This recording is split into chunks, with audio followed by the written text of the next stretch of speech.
Hi, my name is Brian Fentiman from Blue Force UAV Consulting. Welcome to part 3 of this series on looking at law enforcement live streaming and the use of the Soliton Zao-S. So I have the unit all set up now. In part 1, we looked at the various components. Part 2, we looked at using the CloudView solution, which allows up to 12 telecasters like this, the Zao-S, or Android or iOS devices to also live stream in and be able to watch those streams from up to 6 browsing devices on the internet. This solution is for the more secure point-to-point, where we want to live stream directly back to a command center to a single computer, nothing else in between, AES 256 encrypted between the two. So I have the unit set up with the HDMI video coming out of the DJI controller, feeding into the Zao-S at the top here. You can see you get a preview window of the video, so you know that that connection is working properly. And currently it is not streaming, it is just sitting in standby mode. The two cellular modems, I only have 2 today, are connected up top here and plugged in, so we do have cellular connection. And then we have the HD View software loaded up on the laptop here. So I'll hit the start button, which will start the streaming process. And we'll see it takes a second for it to connect. It has to find the software. You can see it's found it. And now it starts to increase the bit rate. And we'll see the image come up as that bit rate stabilizes through the cellular network.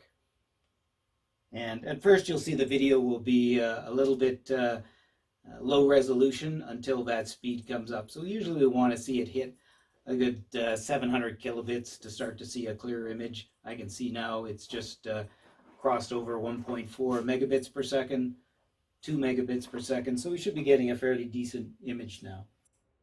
If I want to see that full screen, I can just hit Alt Enter and I have a full screen display. So what we really want to see here, we're secure that it's an encrypted path between the Zao-S and back at our command center, so that's great. What's the latency like? Well, let's have a look.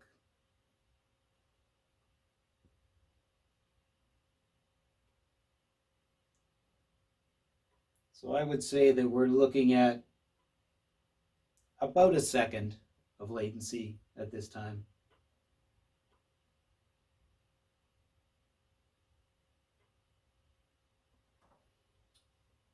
This software comes with the package and allows you to view one of the Zao-S encoder signals coming in. You can get an optional package that allows up to 4 signals to come in, either from the Zao-S encoder or from an iOS or Android smartphone. Can also be used to encrypt and send that encrypted signal AES 256 encryption level back to this software as well. So you could have up to 4 feeds, whether that's a combination of the Zao-S units hooked up to HDMI video sources or directly from a smartphone device. That's it for today. I'm Brian Fentiman with Blue Force UAV Consulting. If you need to get a hold of us, you can contact us at our website. My contact information is on that website, or you can contact Soliton directly. Thank you very much.